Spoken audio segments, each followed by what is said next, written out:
E aí, pessoal, tudo bem?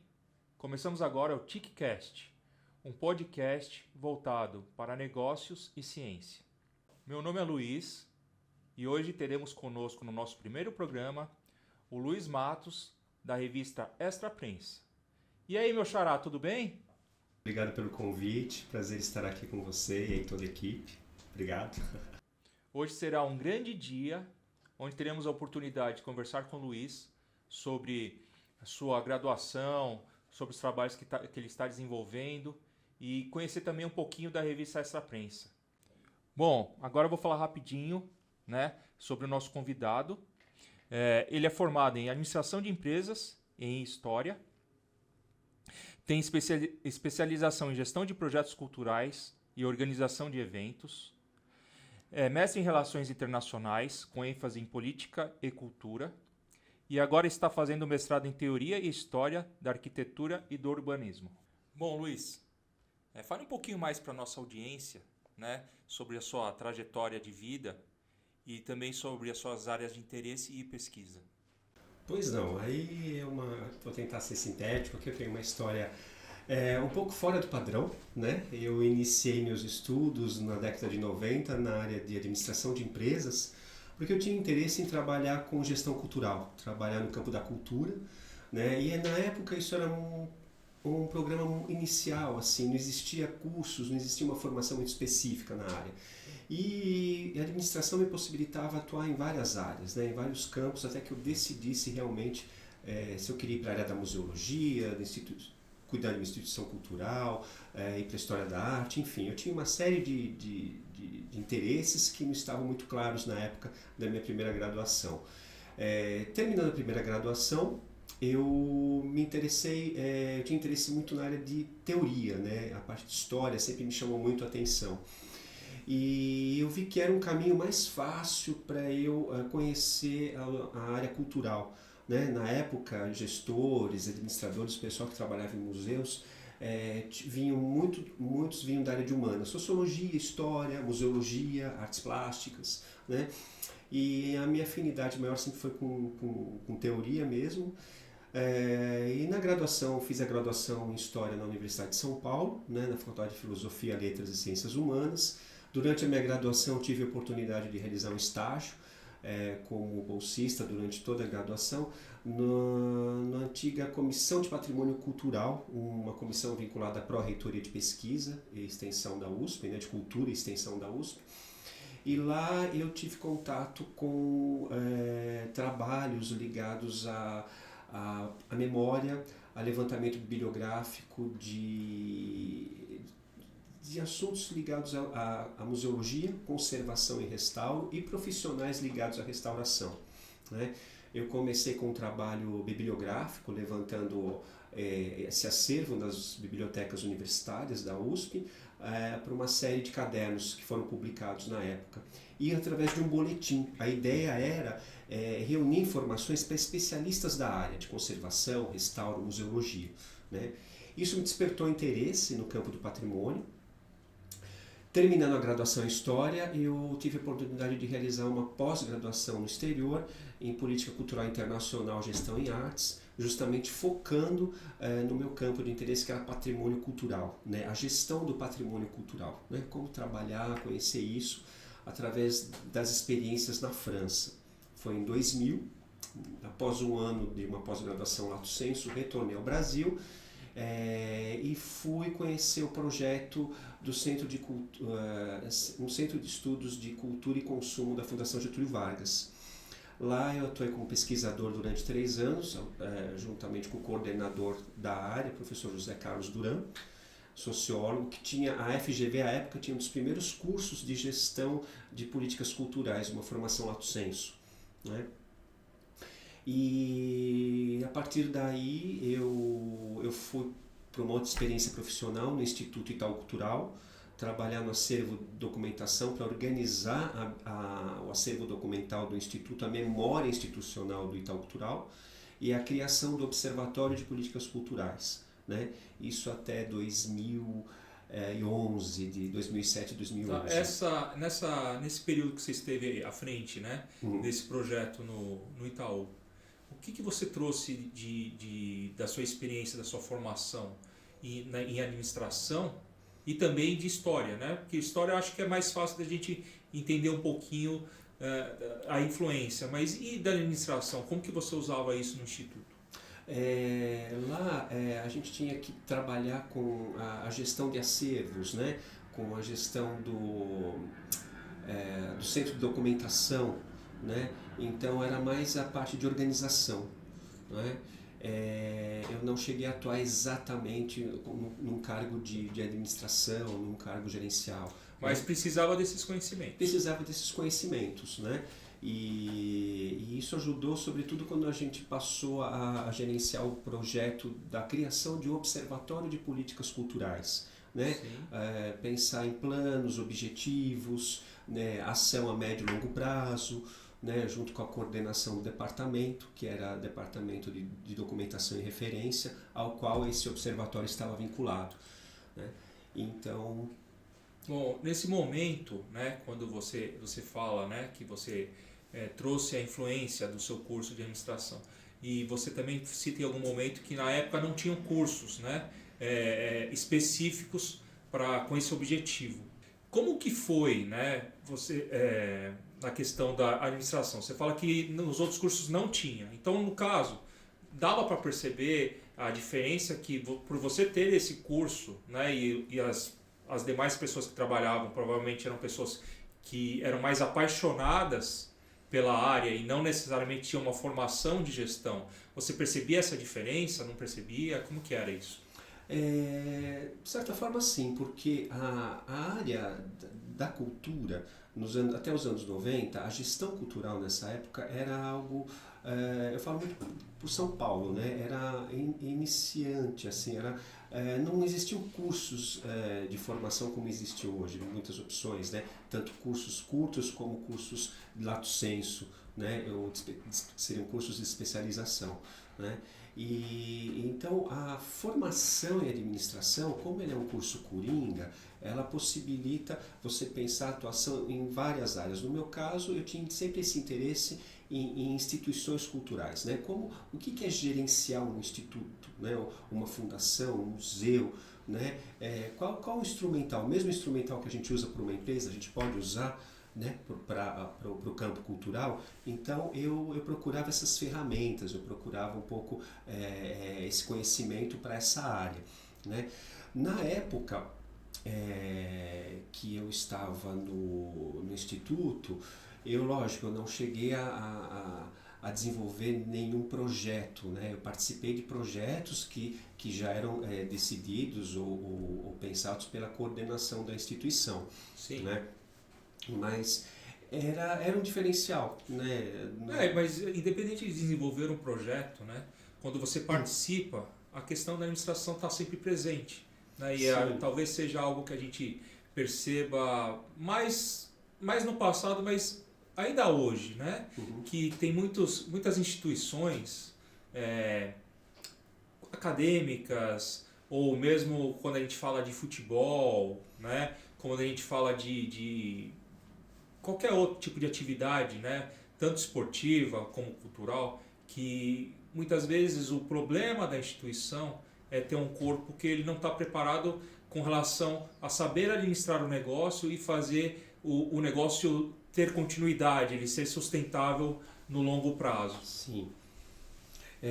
Esse é um problema crucial no campo da cultura, né? Então, como formar, capacitar a profissionais que pensem a médio e longo prazo na sustentabilidade de um projeto ou de uma instituição, né? Então, eu acho que o ferramental do curso de administração, de um curso de uma pós em gestão cultural, ela possibilita isso, que seja para um artista, né, seja para um profissional da área da cultura que não tem esse instrumental, ele é capaz, né, de saber gerenciar e encontrar os problemas, planejar custos, planejar gastos, né, planejar a gestão dos recursos, né, a captação, né, sobretudo se você não é uma instituição pública. Lógico que você tem a administração pública também, né, que é um campo, a administração privada, de empresas, mas que você pode usar para a área cultural. Então, se você não é uma instituição, uma autarquia pública, você tem que gerenciar recursos para manter, seja uma orquestra, seja um teatro, né, seja uma fundação, né? Então, isso é um campo que cresceu muito no Brasil, tanto é que o curso da USP, do qual eu me formei em 2015, 2017, essa especialização, é justamente capacitar um pessoal da área cultural como instrumental da gestão para instituições culturais. Porque você tem as duas pontas. Às vezes você tem um artista que precisa cuidar de uma instituição, mas falta esse instrumental. E o outro é você ter um administrador, uma pessoa na outra ponta, mas que falta o instrumental, o vocabulário artístico. Né? Então, por exemplo, como que você, enquanto administrador, vai analisar um projeto cultural? Né? Vai aprovar um projeto se você não conhece nada daquela área, seja de teatro, cinema, artes plásticas ou na área de patrimônio, por exemplo, ou um projeto museal, né? Ou como que um artista também vai chegar, pleitear ou defender o seu projeto junto a um capacitador, né? Um empresário, um mecenas, se ele não tem um instrumental técnico, claro, objetivo, né, porque ele vai ser inquirido, quais os custos, quais os prazos, qual o retorno. Então o curso possibilita isso, né, essa ligação entre esses dois polos. Né? Tá, e aproveitando, né, que você está falando sobre essa questão, né? Então, quando você fez, né, voltando um pouquinho, né, quando você fez a administração, não era algo que o Brasil tinha, não tinha uma formação que pensasse, né, em unir a paixão com o negócio, né, com o sentimento, com o feeling também, né, porque não adianta você ter um e não ter o outro, os dois caminham juntos. Sim. E pelo que eu percebi, você já teve uma experiência com isso, né, e se eu não me engano foi com um professor na FGV. Você poderia falar um pouquinho mais sobre isso? Ou foi na França, alguma coisa assim?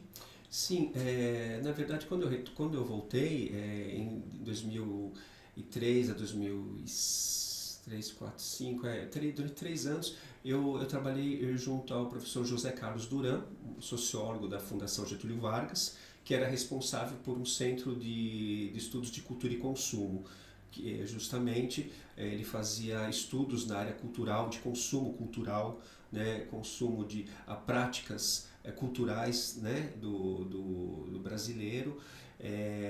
Então esse foi uma experiência que eu tive nesse centro para conhecer os projetos que ele realizou. Né? Ele seria o pioneiro? Olha, Pioneiro no Brasil, né? Seria não saberia dizer se do Brasil, mas aqui em São Paulo sim, porque foi o primeiro curso realmente de gestão na área cultural. Né? Pensado na área cultural. Na área cultural. Era uma especialização possível para quem quisesse sair do campo da empresa, do campo corporativo e quisesse se profissionalizar no campo cultural, gerenciar Tanto é que esse curso muitas vezes era custeado, era financiado por instituições que queriam capacitar seus profissionais, seja um gestor, um museu, de uma fundação, de um centro cultural, né? Então ele tinha um instrumental, né, voltado para as especificidades da área da cultura. Então, realmente foi um dos pioneiros no Brasil. A partir do final da década de 90, assim, outros cursos começaram a surgir, outras especializações, né? A demanda passou a ser maior, a profissionalização dessa área passou a ser uma exigência, né? Havia já uma demanda, né? E o que não existia até a década de 80, isso era muito incipiente. Nós tínhamos profissionais de outras áreas que ocupavam cargos de gestão por afinidades, por indicação, né? Por cargos então, provavelmente, pelo que estava conversando aqui, eram profissionais que não tinham a experiência na área, né? Eles vinham de Sim. áreas que muitas vezes nem conversavam com a área que eles estavam indo. Total, exatamente, Luiz. Isso ocorria muito. Eu cheguei, não vou citar nomes aqui, mas eu cheguei a conhecer um museu em Minas Gerais, cujo diretor era um dentista. A pessoa pode ter um interesse, uma paixão, tal, mas falta uma capacitação técnica, né? Ou demanda muita experiência, né? Para realmente saber como conhecer, né? O instrumental para você cuidar daquela instituição, né? Gerenciar um museu é diferente de gerenciar uma empresa, um supermercado, por exemplo. Sim. Né? Apesar que você tem um instrumental teórico ali que você pode usar, mas você está lidando com uma materialidade totalmente diferente.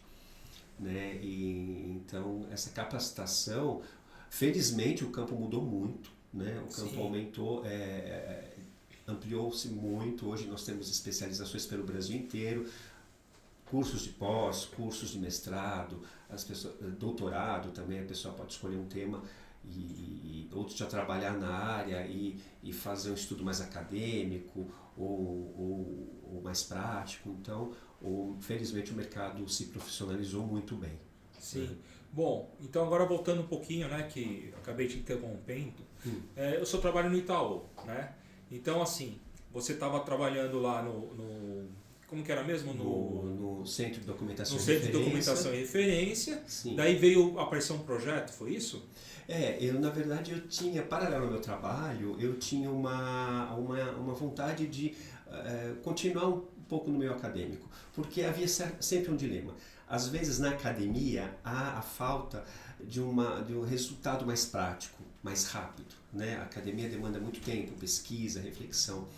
E eu sentia a necessidade de algo mais rápido. Mas trabalhando no meio corporativo, mesmo na área cultural, eu sentia a falta de um tempo maior de reflexão, para até convencimento, né, de aplicação de um projeto, de desenvolvimento de uma ação. Um casamento, né? Um embasamento. Então, encontrar esse equilíbrio sempre foi um dilema no meu caso, é muito particular, meu. Né? Então, estando 100% na academia, a ausência da prática. Estando 100% no corporativo, a ausência de uma teoria, de um aprofundamento mais teórico. Né? Então, aproveitando que você tocou nesse ponto, né? Você poderia assim, falar algo mais concreto sobre o que acontecia, né? Que, por exemplo, qual que era o choque nesse seu emprego entre o homem de negócios, né, a instituição de negócios e a área que você estava, que tinha uma finalidade, vamos dizer assim, um pouco conflitante, né? Quando você imagina que uma pessoa que mexe com negócios, ela quer um resultado rápido muitas vezes, e talvez isso seja um complicador, né, para você conseguir fazer o trabalho da forma que ele precisaria ser feito. Sim, aí é uma questão delicada, porque você estando numa instituição que, no caso, tinha um vínculo com uma instituição financeira muito forte, ela obrigatoriamente ela tinha que apresentar resultados para os seus acionistas, né, para as pessoas aos quais ela teria que prestar resultados. E nem sempre, quando você pensa num projeto, numa ação cultural, os resultados são tão rápidos assim. Há uma demanda de estudos, de aprofundamento, e nem sempre o tempo da empresa é o tempo da academia, né? Acho que a gente poderia resumir assim. Então isso gera conflitos, né? Você pode administrar, mas às vezes o resultado é um pouco frustrante. Né, te inviabiliza se você vai pensar num projeto com a sua equipe que demanda 1 ano ou 2 de pesquisa para você apresentar um resultado consistente, para que aquela instituição possa realmente pensar numa ação com bases sólidas. Se ela não tem essa visão, ela inviabiliza esse projeto. Então, isso acabava causando uma frustração, e isso, para mim, foi um pouco um divisor de águas, assim. né? Eu e minha equipe, a equipe na qual, não a minha equipe, mas na equipe na qual eu fazia parte, a gente gostaria de desenvolver projetos que demandavam um tempo muito maior do que a instituição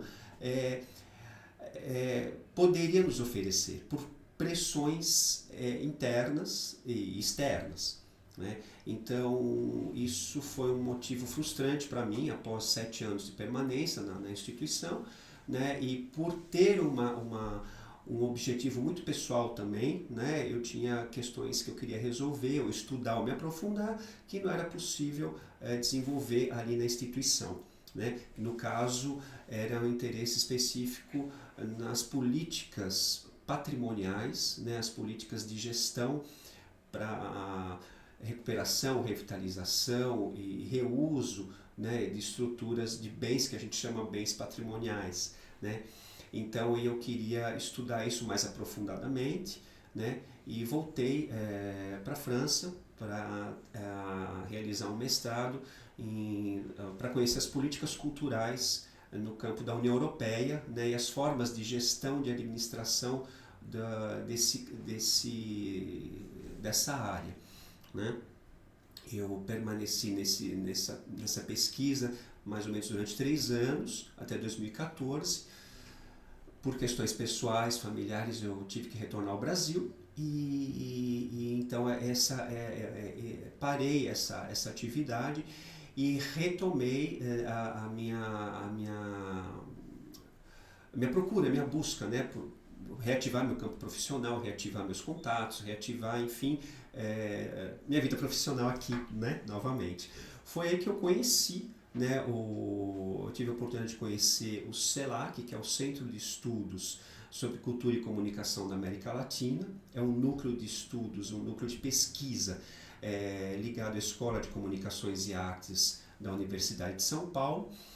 E lá eles possuem 3 cursos: Gestão de Projetos Culturais, Mídia e Comunicação, Etnografia e Cultura e Informação. Então, eu decidi fazer essa pós, né, em Gestão de Projetos Culturais, pensando em utilizar esse ferramental na área patrimonial, né? Então, como encontrar meios, recursos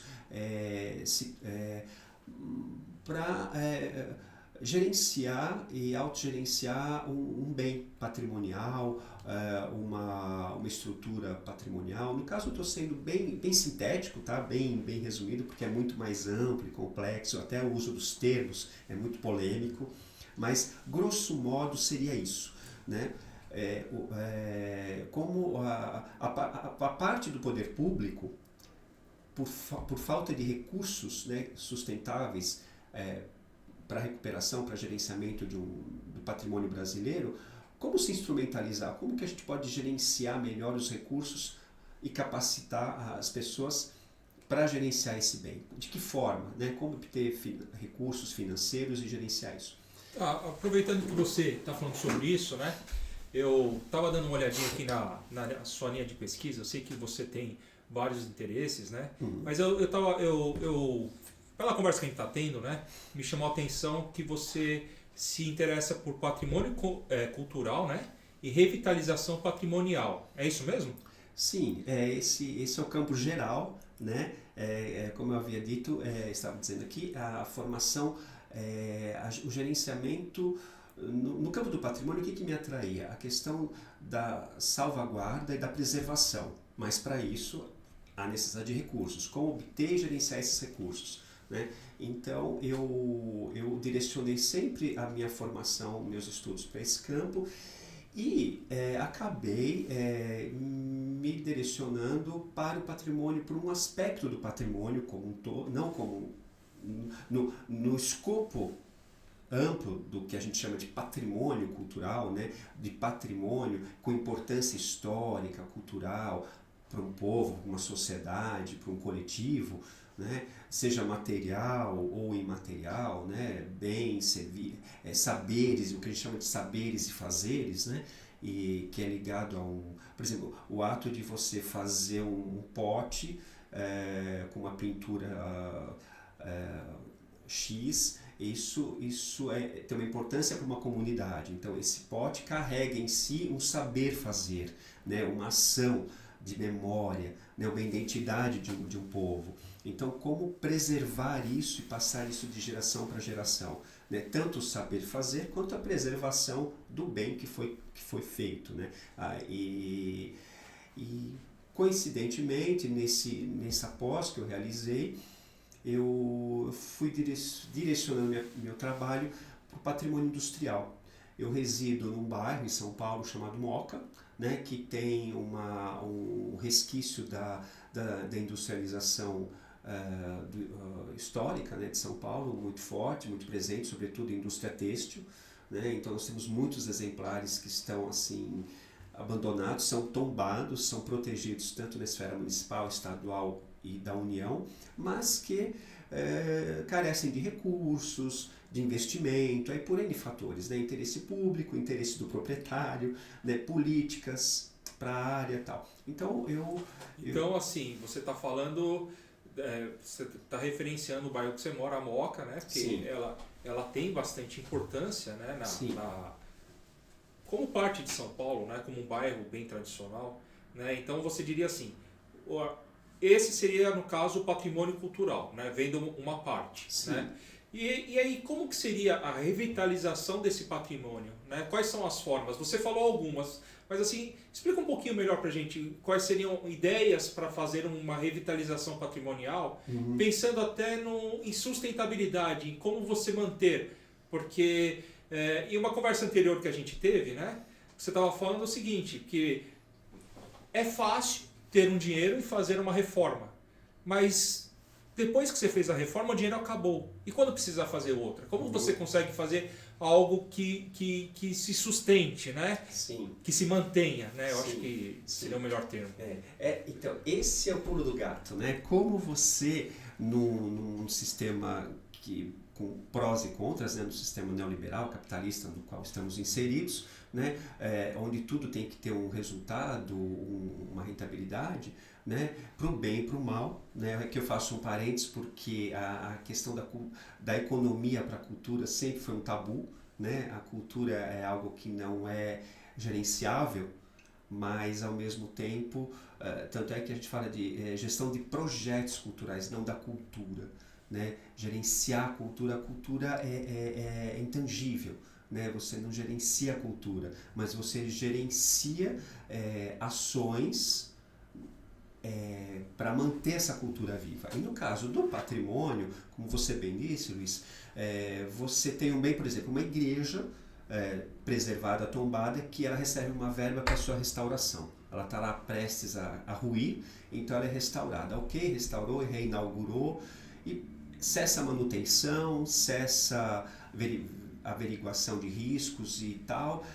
Em 1 ano, 2, ela começa a apresentar os mesmos problemas que ela tinha, e você não tem verba, você não pensou no gerenciamento dos recursos para manter um projeto de acompanhamento, de manutenção desse bem. Né? E pegando um caso concreto, por exemplo, uma antiga fábrica têxtil desativada.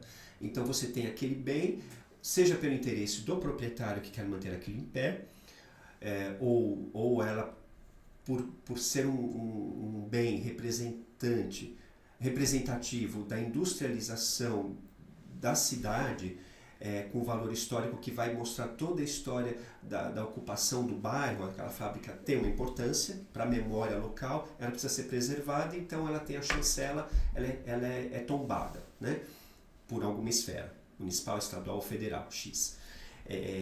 Tá lá, mas aí isso não garante que ela vá permanecer. Ela foi tombada, mas não tem manutenção, não tem uso. Muitas vezes, como você estava falando, não tem verba também para isso. Não tem verba. Né? O proprietário muitas vezes não tem interesse, porque a gente carece ainda, com prós e contras de uma educação patrimonial, mostrar o interesse que é aquilo. Aquilo é um diferencial. Né? Então, em vez de você destruir aquilo e construir uma torre, um condomínio, que é mais do mesmo, que é o que vem acontecendo pela nossa especulação imobiliária, você pode transformar aquilo em algo totalmente novo, em algo totalmente diferenciado, mas demanda um consenso de interesses públicos e privados, sobretudo dos proprietários daquilo que querem uma rentabilidade rápida e não têm interesse em preservar. Mas no caso que haja essa confluência de interesses e dar um novo uso, você não vai reativar uma fábrica têxtil após a desindustrialização, né, que o Brasil, que o mundo passou a partir dos anos 80. E o que você vai fazer com aquilo? Você pode transformar em loft, em residências horizontais, dividir, transformar aquela estrutura em vários apartamentos, ok, é uma saída. Você pode alugar para um restaurante, ou você pode alugar para comércio, para um shopping, enfim. Depende do grau da preservação do bem, você tem limitações para uso, né? Nós temos uma na Zona Leste, lá na Moca, que é uma faculdade que assumiu um bem importante, uma fábrica, e ela está preservada na sua integralidade quase, e hoje é uma faculdade, né? Mas aí você pensa em alternativas. Como que você pode ocupar aquele espaço, mesmo com poucos recursos, e aí fazer essa máquina girar? Uma ideia muito interessante é um conceito que surgiu nos Estados Unidos e agora se propagou, sobretudo na Europa, na França, que é o objeto do meu estudo recente, para o mestrado que estou realizando junto à Faculdade de Arquitetura e Urbanismo de São Carlos, que chama Terceiros Lugares. Né? O que é um terceiro lugar? Não é nem a sua casa, nem o seu lugar de trabalho. É um espaço que você convive com outros e que você pode passar uma parte do seu dia, do seu tempo lá. Seja uma cafeteria, seja uma livraria, um espaço de coworking. Só que esse espaço está inserido numa estrutura física. Então, e muitas vezes você tem artistas, coletivos de artistas que procuram um espaço para ocupar e desenvolver sua arte. E aonde sendo você não tem recursos, você procura espaços que te permitam desenvolver essa atividade com um custo menor. As fábricas, os galpões, igrejas abandonadas, grandes estruturas construtivas passaram a ser utilizadas como terceiros lugares para uma diversa gama de atividades. Seja um artista que vai desenvolver uma arte, seja um artesão que vai trabalhar com um objeto, seja um café, uma cafeteria artesanal, uma pessoa que vai desenvolver um pão artesanal, ela precisa de um espaço. Então, você tem hoje estruturas... Então, poderia ser uma galeria também? Poderia ser uma galeria. E aí, no caso, pelo que você está dizendo aqui, né? Poderia ser tanto algo social, como poderia ser algo que seria um espaço onde poderia ser adotado pela iniciativa privada, talvez. Totalmente pela iniciativa privada. E também por pequenos empresários ou profissionais independentes. Sim, é isso? Seria isso? Sim, seria isso. E aí, pensando assim, né? No caso de profissionais que estão trabalhando no mesmo local, né? Que eles não têm tanta capacidade monetária, né? Como que seria a contrapartida disso, né? Como seria faria para ser algo sustentável? Bem, os exemplos que nós temos, sobretudo na Europa, lá seria o ideal, mas esse ideal é muito peculiar porque há um interesse, há uma política pública lá pensada, justamente visualizando o potencial econômico daquilo, né, ligado à economia criativa.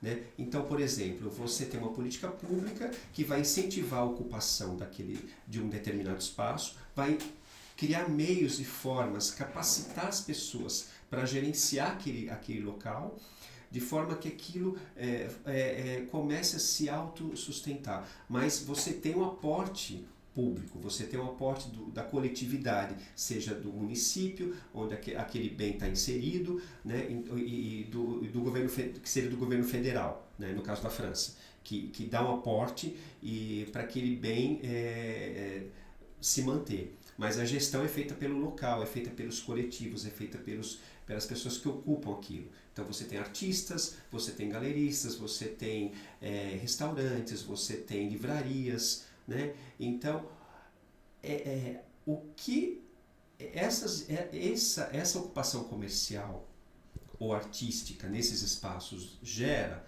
ela teria que ser suficiente para manter esse espaço em funcionamento e a sua preservação. Né? Mas isso é o ideal. Né? No caso do Brasil, qual seria? Isso, é bom você tocar nisso, né? Porque assim, a gente está falando da França. Né? É uma potência, a renda per capita deles é alta, a cultura deles é diferente da nossa. Né? E você pensando que a nossa cultura ela é um pouco...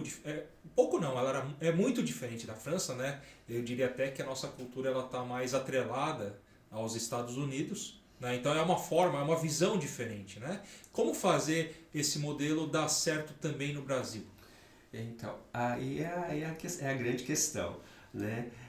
Se você não tem uma política pública que tenha sensibilidade para ver isso e ver que é uma possibilidade de você transformar, eu não digo necessariamente só uma visão de mercado. Né? Você tem um bem e aquilo precisa de alguma forma se manter em pé. Como que você vai fazer se você não tem... Você não é um mecenas, você não tem recursos próprios para bancar aquilo. Você precisa criar instrumentos de financiamento para gerenciar aquele espaço. Né? Então, aqui, acho que o ideal seria partir do coletivo, do bairro. Né, por exemplo, onde aquele bem está inserido. Então, quais são os interesses coletivos? Nós temos exemplos assim de associações comerciais que procuram revitalizar um espaço, por exemplo, na Moca, transformar uma rua, uma região em polo gastronômico, né? ou com galerias e brechós, né? Ocupando antigas pequenas fabriquetas, antigos galpões comerciais. Né? Então você tem, esse seria um exemplo, mas aí você reúne 5, 10, 15, meia dúzia de pessoas interessadas que tenham a mesmo objetivo e você passa a criar uma ação conjunta. Né? Eu vejo que essa seria a melhor das ações, porque nós não temos políticas públicas e não temos nenhuma visão a médio e longo prazo que sensibilize a implantação de uma política pública efetiva. Né? Sobretudo que a gente está falando de Brasil, né? Que cada estado tem as suas peculiaridades, as suas regiões, então é muito difícil pensar num plano nacional, né? Que lógico, acho que poderia ser feito, poderia ser uma iniciativa do governo, seja ele qual for, qualquer governo, né? Mas que tivesse essa sensibilidade, né? Para pensar o nosso patrimônio brasileiro. A nossa identidade também, né? Também, porque quando a gente fala em patrimônio, não é o bem em si uma estrutura oca, aquilo tem uma importância. Né? É um referencial. Quando você perde esse referencial, você perde memória, você perde identidade. Né? Porque quando você pode viajar hoje, daqui a 50 anos, você vai chegar lá, o Vaticano está lá, a Fontana di Trevi está lá, ela não foi desapropriada em um prédio. Aqui no Brasil, você fica um mês sem passar numa região, quando você passa... É verdade. Cadê a referência? Pô, virava nessa rua, tinha uma casinha, cadê? Virei na rua errada? Não, virou um prédio. Então aqui é muito violento esse processo. Acho que as coisas poderiam coexistir.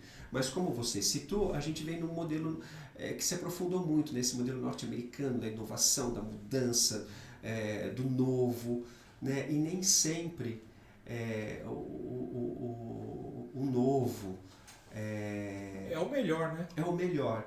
Né? Acho que a gente pode haver uma coexistência, tanto é a questão, você não é congelar um bem, congelar um elemento, é você revitalizar, readaptar, dar um reuso àquilo, como você dá numa nova roupa, num novo objeto, na sua casa, que às vezes perdeu o uso original, mas você preserva ele dando um novo uso.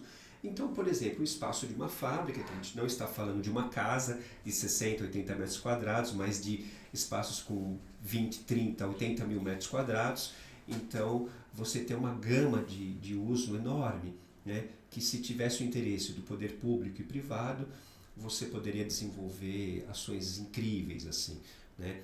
E isso é um movimento... por um lado, os artistas, eu acho que são os precursores disso. né? Tanto é que a gente fala de espaços industriais culturais, né? Ruínas industriais culturais, porque os artistas se apropriam desses espaços como um elemento de inspiração ou para exprimir a sua arte, né, que precisa de espaços gigantes e aquela estrutura brutalista, né, de industrial possibilita que o artista possa exprimir a sua arte, desenvolver, montar seu ateliê. Então, às vezes, por uma demanda da sociedade, por uma demanda de setores, né, por uma pressão, no caso dos artistas, isso ocorreu na França e eu acho que seria um caminho aqui no Brasil. Realmente, quando você fala isso, tem bastante sentido, né?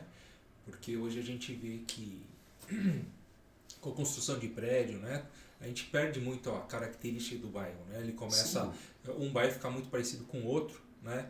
E você acaba perdendo as suas referências. Isso é muito estranho, né? Por exemplo, você cresceu num bairro na sua infância, agora, passados 30, 40 anos, você volta e você simplesmente não reconhece mais nada, as suas referências se foram. Sim. Né? E é um pouco triste se a gente for parar para pensar sobre isso, né? Sim. Porque você sente que você está perdendo algo, né? Você perdeu algo, né? Você perdeu, de repente, a sua infância. Sim. Né? Sim. Então, o que você está falando assim é muito interessante. A gente precisaria ter um movimento aqui, até porque a classe artística no Brasil, na minha opinião, pelo menos, ela é forte. Então, talvez se ela se unisse, né, aos comércios, aos comerciantes, às pessoas que moram nos bairros, a gente teria uma boa possibilidade das iniciativas serem fortes, né, e de fato acontecerem.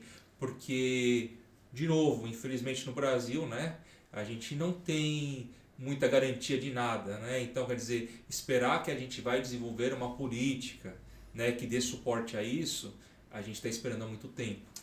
Nós temos estados, por exemplo, nós temos Minas Gerais, que é um estado que tem uma sensibilidade maior pelo seu patrimônio barroco, pelo seu patrimônio colonial, e lá realmente nós temos comunidades que são muito apegadas, né, que são muito defensoras do seu patrimônio, da sua identidade, né? Mas nós temos cidades como São Paulo e as grandes capitais, nós diríamos cidades de passagem, né, que as pessoas vêm para cá para ganhar dinheiro e ok, né? Então é a cidade sempre do progresso, da transformação, né?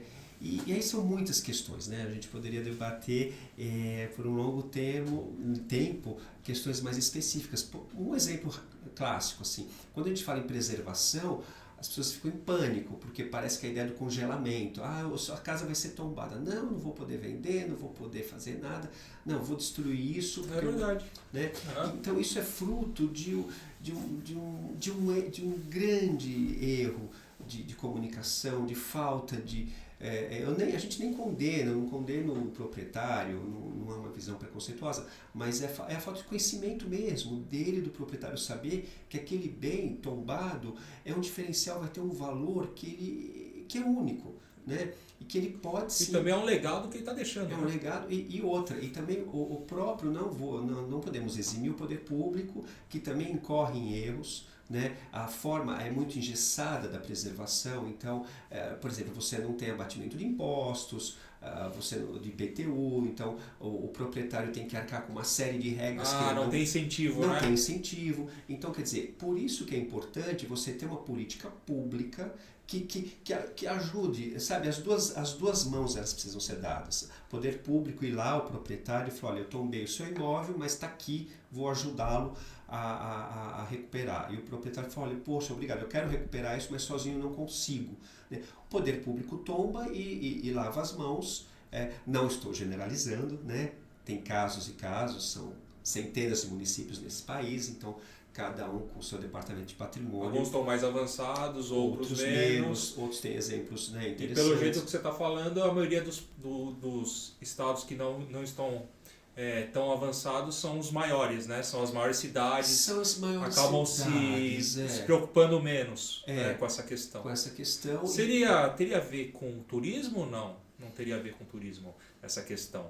Não, o turismo seria, então, a preservação desses bens seria ideal para o turismo, porque quando você viaja, quando você tem um interesse, você quer um diferencial. Você vai para uma cidade Você sai no final de semana, vai para o interior. Você quer conhecer a comida local, o artesanato local, né, o hábito local. Você não quer comer a mesma comida que você come durante a semana na sua cidade.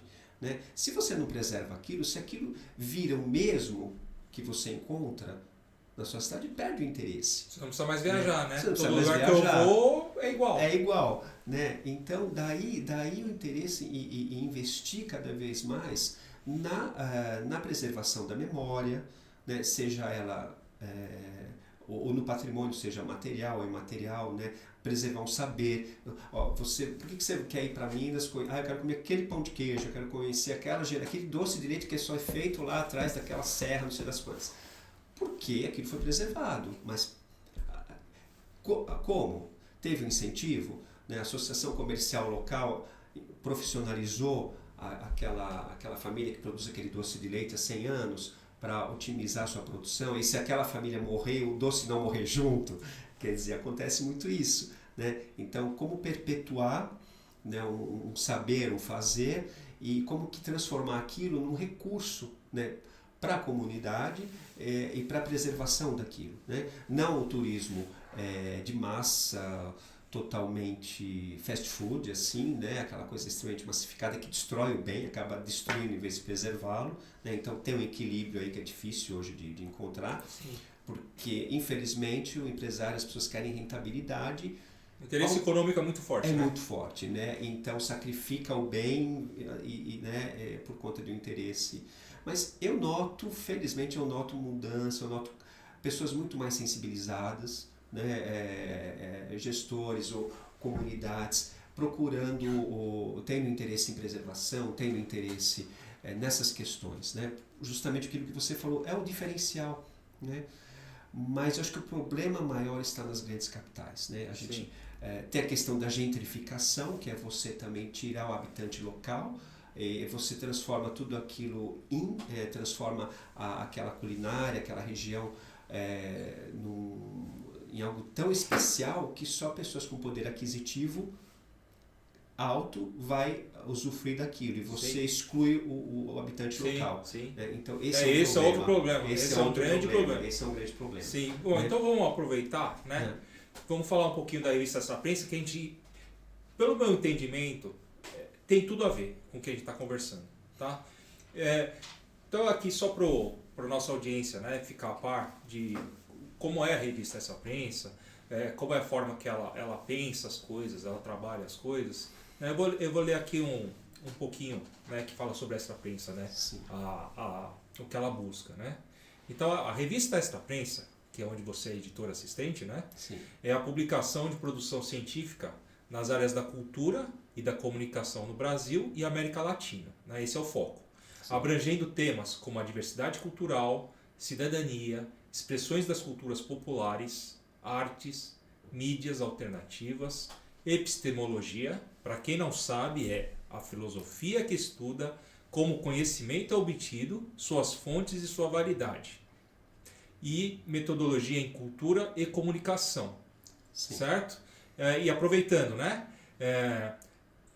Quem puder, dá uma entradinha na revista, tá? O site é www.revistas.usp.br/extraprensa.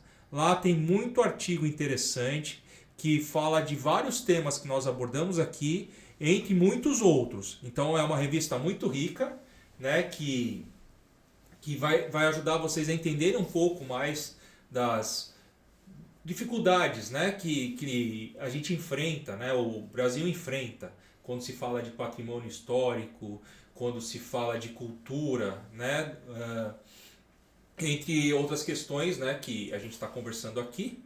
E aproveitando também, né, o que mais, né, que a Extra Prensa aborda, que assuntos mais que a Extra Prensa aborda, que são interessantes para a gente estar conversando, se não agora, em algum outro momento? Sim, acho que seria legal para a audiência ter uma informação rapidamente básica, né, sobre o histórico dessa revista, né, como que ela surgiu, e o vínculo dela com o CELAC, que é o Centro de Estudos de Cultura Latino-Americana, no qual eu falei anteriormente. Né?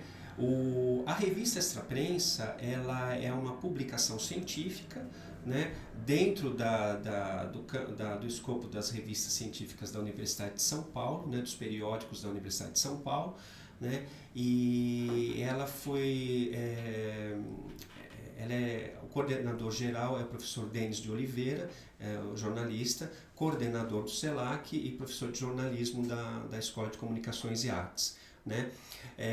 Quando ele assumiu a coordenação do CELAC, a ideia era ter uma revista que pudesse receber artigos, estudos, pesquisa, depoimentos na área da cultura latino-americana. E cultura latino-americana entra tudo.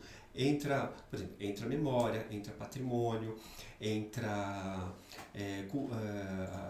práticas culturais diversas, né, diversidade de gênero, enfim. É bem amplo, né? É bem amplo. Então, cultura, o foco principal é cultura e informação, né, comunicação, né. A revista está na Qualis B1, na verdade é um ranking de classificação das revistas acadêmicas, né, que estabelece qual público ela atinge, que tipo de artigos ela pode receber. No caso, a Extra Prensa, ela recebe artigos de mestrandos, com orientação de doutores, né, doutorandos com orientação do doutor, e mestres e doutores, né? Então, é uma revista, ela não pode aceitar artigos de graduação nem de especialização, né? A pessoa tem que ter realmente do mestrado, ser mestrando ou mestre. Já tem que ser, só para entender um pouco melhor, né? No caso, tem que ser pessoas que já dominem mais o assunto, que já tenham mais especialização no assunto, tenham mais propriedade no assunto. Seria isso? Sim. Ela teria que realmente ser capaz de fazer um artigo seguindo as regras da academia, né? Um artigo científico, né? Que tem uma série de regras. Então, você só adquire isso com a experiência, né? De um mestrado acadêmico, de um doutoramento, né? Mas a ideia da Extra Prensa, assim, é abrir o máximo possível para estudos na área de cultura e comunicação, tanto no Brasil quanto na América Latina. Seria integrar, né, estudos de campo no latino-americanos, porque a gente né, o Brasil deu muito tempo as costas, né, para a América Latina. Então, a Extra Prensa visa criar um campo de diálogo, de intercâmbio entre pesquisadores, estudantes, né? Nós temos linhas de pesquisa, né, específicos sobre cultura material, cultura imaterial, comunicação, educação, né? Então, o escopo é bem amplo, né? E ela surgiu... Eu estou na coordenação como editor assistente desde 2017, né? Eu comecei no CELAC em 2015 como aluno de pós-graduação. Em 2016 eu comecei a participar das atividades do CELAC. Boa pergunta. Quase esqueci de perguntar isso para você. Eu acho que assim... Acho não. Eu tenho certeza que quem está assistindo a gente tem bastante curiosidade de saber assim... Bom, mas como que o Luiz foi parar como surgiu a oportunidade, né? Do Luiz trabalhar na Extra Prensa? Qual foi a dificuldade inicial dele na revista? Como que é o dia a dia? O que ele faz? O que ele não faz? Onde vive o Luiz? Onde dorme o Luiz? Tô brincando, tá? Sim. Né? Porque, bem, foi uma história bem interessante, com muita casualidade também, né? Quando eu me aproximei do CELAC, justamente para conhecer a pós e tal, né? Eu iniciei um curso lá e eu tinha que desenvolver alguma atividade profissional também, conversando com a equipe. Eles me propuseram algumas atividades, né, em parceria por conta do curso, como é um curso pago, e eu ainda estava me readaptando aqui ao Brasil, tal, eu não tinha condições de bancar um curso assim de imediato, então a gente fez meio que um toma lá da cá, né? E a pessoa que coordenava essa revista, ela precisou sair do Brasil, né? Era um estudante que depois foi morar na Argentina, era um estudante de pós-graduação, e ele o CELAC trabalhava muito com com o apoio de estudantes, com bolsistas, né, para cuidar de vários programas dessa pós, porque é uma pós que tem que se autofinanciar, né, e então os estudantes, a gente não tinha recursos, né, para pagar profissionais para desenvolver uma gama de projetos, então a gente conta muito com o trabalho de bolsistas. E esse bolsista simplesmente não pôde dar continuidade. A revista, em 2017, ela estava com uma série de questões de pendências, de atrasos, né? E aí o meu coordenador direto, que é o meu colega, ele é mestrando hoje, é João Roque, né? Ele é um dos funcionários do CELAC, né? Cuida da questão pedagógica, e junto com o professor Denis, da TI, estruturação, ele me propôs, ele falou, olha Luiz, pela sua história, tal, você não quer tocar essa revista? Né? Nesse momento você sabia que existia a revista? Você estava procurando isso? Ou não? Apareceu? Não, eu sabia da existência da revista, mas para mim eu sabia quem tocava a revista e eu achava interessante e tal, mas para mim era algo muito novo. Apesar, é muito interessante, vai um pouco ao encontro do que nós estávamos falando antes, a vida vai mostrando um caminho que às vezes a gente não escolhe totalmente, né? E eu havia, né, desde a minha formação inicial, na USP, trabalhado com banco de dados, trabalhado com publicações, trabalhado com levantamento bibliográfico.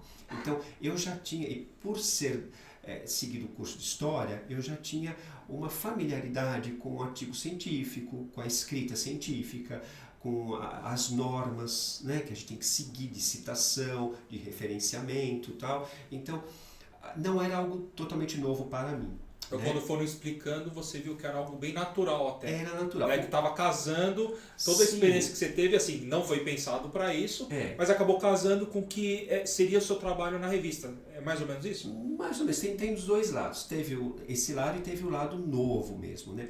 E esse lado que eu tinha uma certa familiaridade era justamente com o material com o qual eu ia trabalhar, que são artigos científicos. Então, isso não era novidade para mim, né? A novidade era a forma como isso era gerenciado e através de qual meio físico. No caso, uma plataforma específica que gerencia as publicações da USP, que chama OJS, né?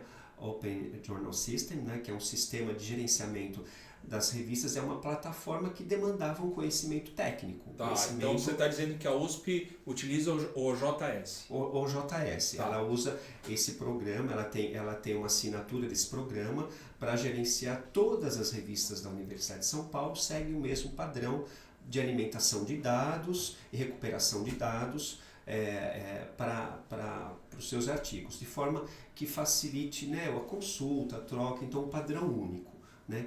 Lógico, a gente tem liberdade de criar, de finalizar, de criar uma edição, né? Mas a alimentação dos dados, ela segue um padrão.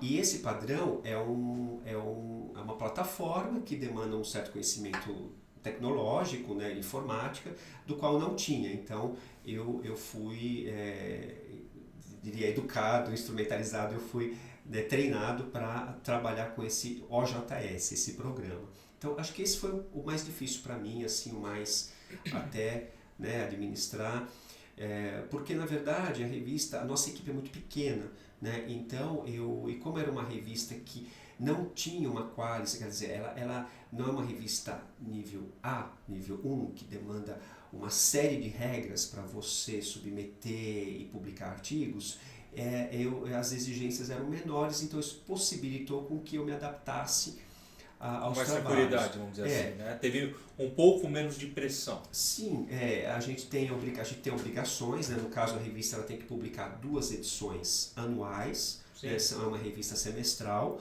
né? De artigos científicos de mestres, doutores, mestrandos, doutorandos, então eu tenho que lançar, ou a gente não trabalhava com o tema, a revista ela é aberta, ela é recebimento contínuo. Na verdade, as pessoas podem submeter artigos que tenham a ver com os objetivos da extraprensa, como você citou, né? Cultura, comunicação na América Latina, todos esses assuntos. né?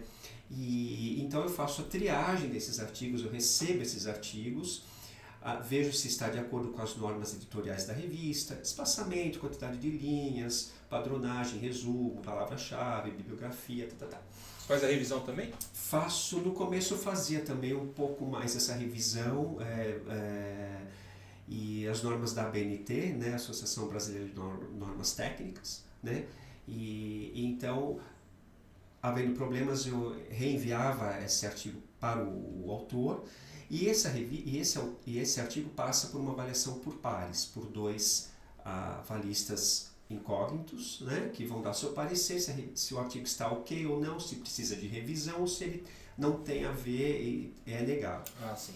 Então, a partir daí, eu fazia esse trabalho, contava com o apoio de revisores externos e de diagramadores externos, geralmente bolsistas do CELAC.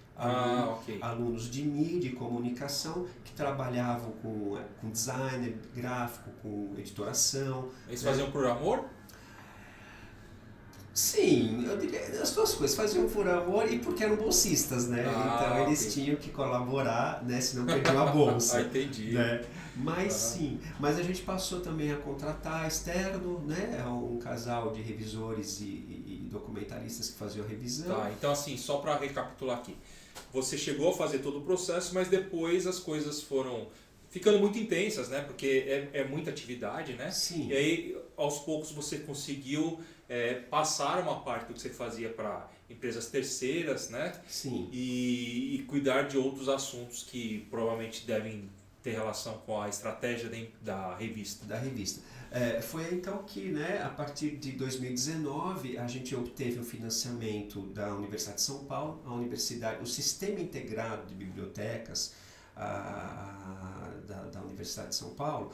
Ela financia, todo ano ela lança o edital de financiamento para as revistas, né? E através do seu planejamento individual há um valor X que é proposto, e aí se a gente consegue a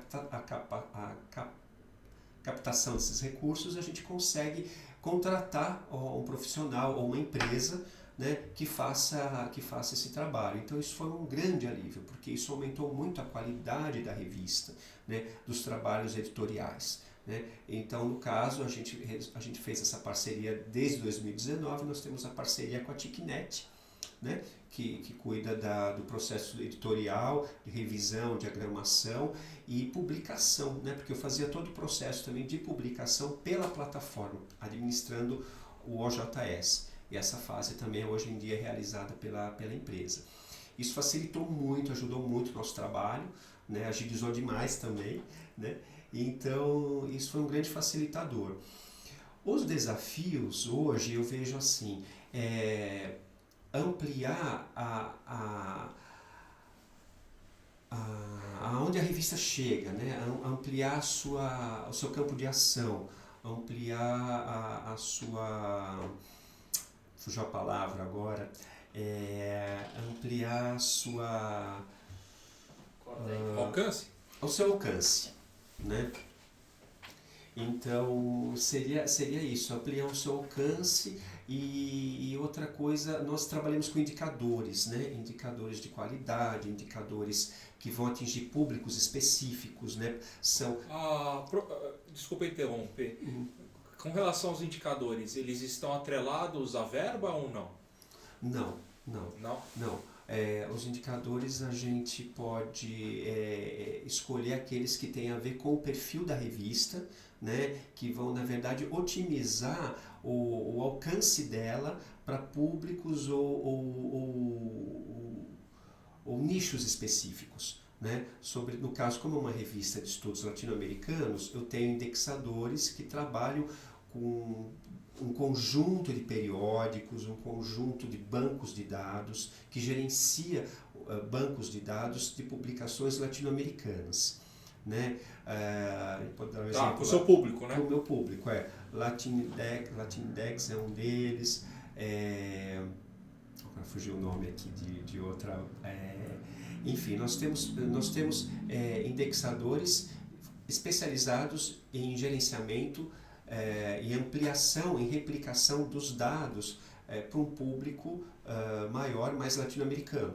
Então esse é o nosso, né, tanto nacionais quanto internacionais, né? Então quanto mais indicadores a revista está inscrita, maior é o seu ganho de pontuação junto aos órgãos competentes, né, e maior pontuação ela recebe. E ajuda a melhorar a nota da revista. E ajuda a melhorar a nota da revista.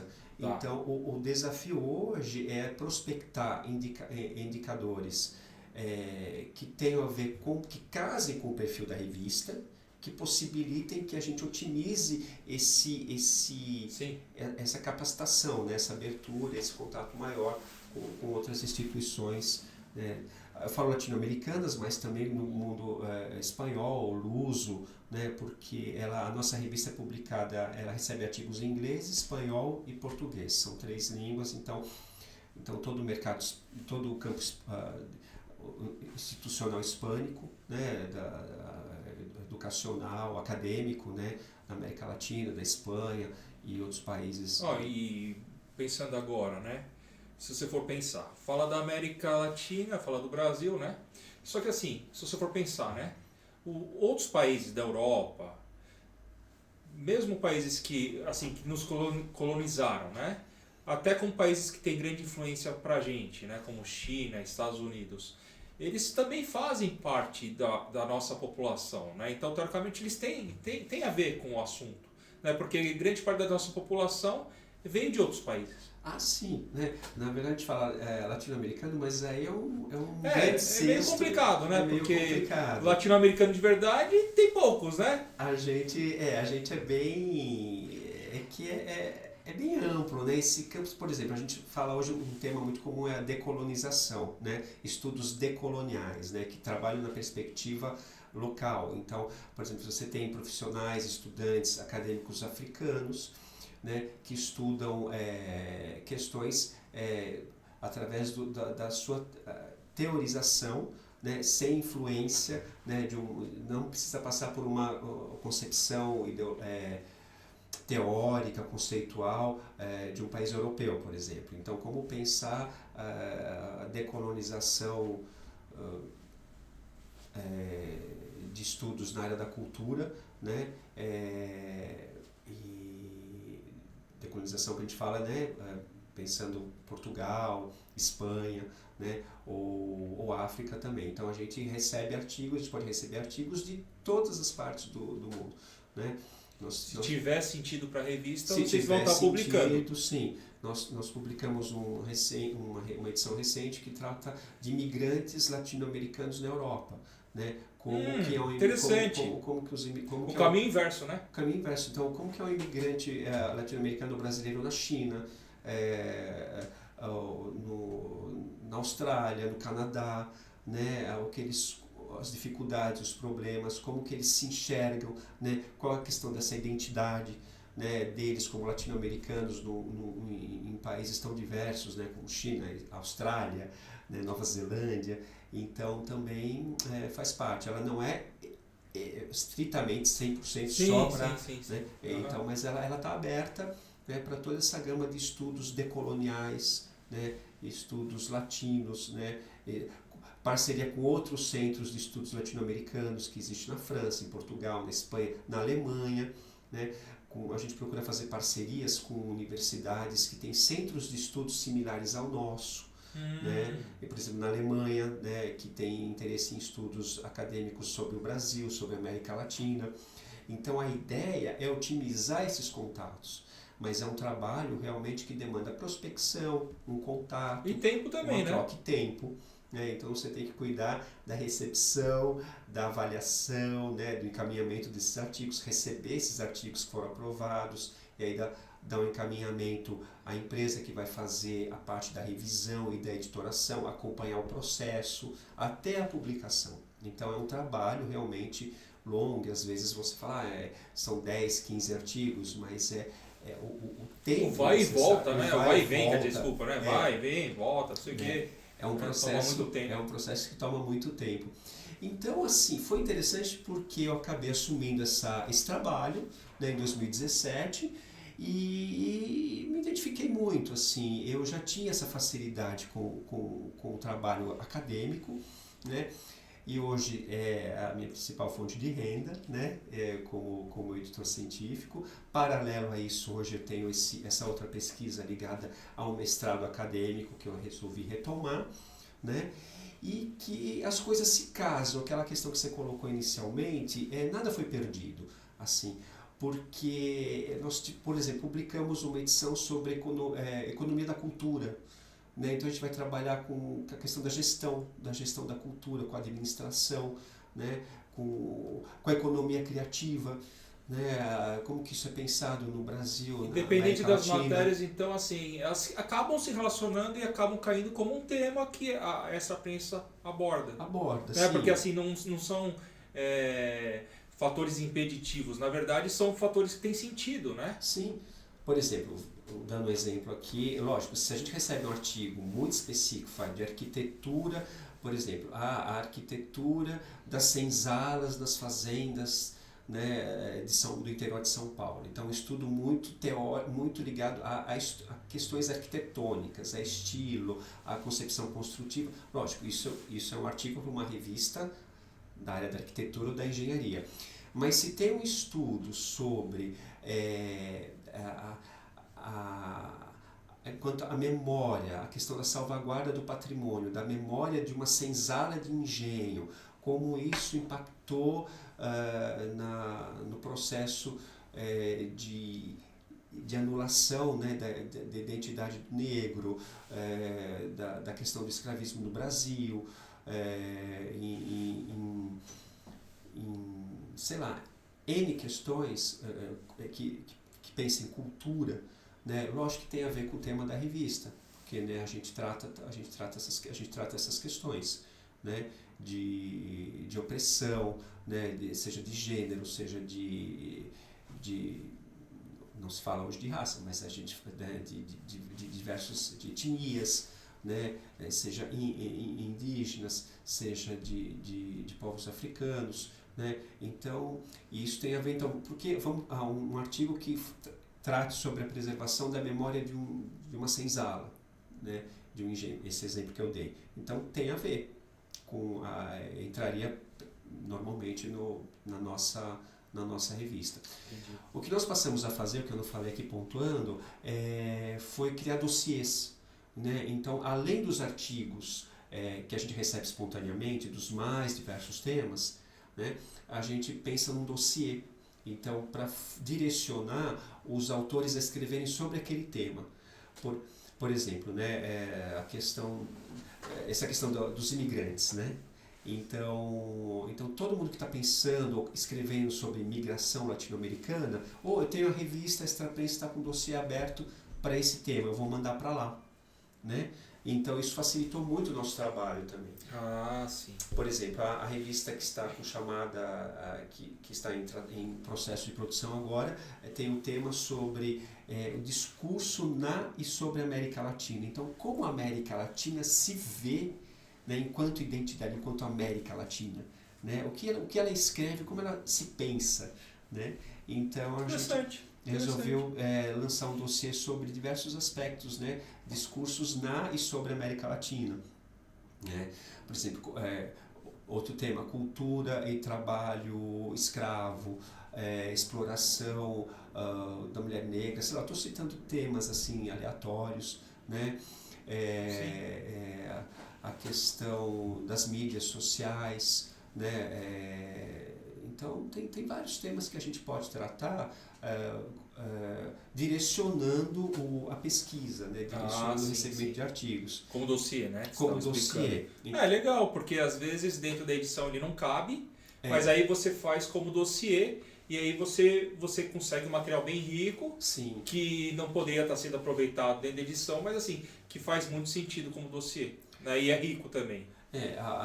Os artigos que não estão vinculados ao dossiê também são publicados, sim, né? sim. Como outros, né? E ela é interessante porque, apesar de ser uma revista acadêmica, ela tem um formato diferenciado. Como o coordenador é da área de jornalismo, ela tem uma diagramação que foge um pouco do padrão clássico de um artigo científico. Ela é dividida em 2 colunas, a gente trabalha muito com padrão de cores, todo semestre a gente muda a paleta de cores, né? Então ela é uma revista gostosa, palatável, assim, visualmente ela é muito agradável. E são temas atuais e relevantes também, né? Temas atuais e relevantes, né? Então, e que não ficam restritos apesar de ter uma linguagem acadêmica, de ser uma revista, ela cumpre vários papéis, assim, ela não é estritamente só para o público acadêmico. Ela foge um pouquinho dessa questão do público acadêmico. Serve para o público acadêmico, mas sim, não só para o público acadêmico, sim, né? Sim. Se eu achar interessante o assunto, eu vou ter uma boa leitura. Você vai ter uma boa leitura. Lógico, aí depende, né, do autor que escreveu sobre o assunto, sim, mas às vezes você tem artigos mais fáceis, outros um pouco mais estritos ali, sim, mas ela procura, esse é o objetivo. E o meu papel, a minha sensibilidade com o trabalho nela, foi realmente de possibilitar uma abertura maior aos pesquisadores.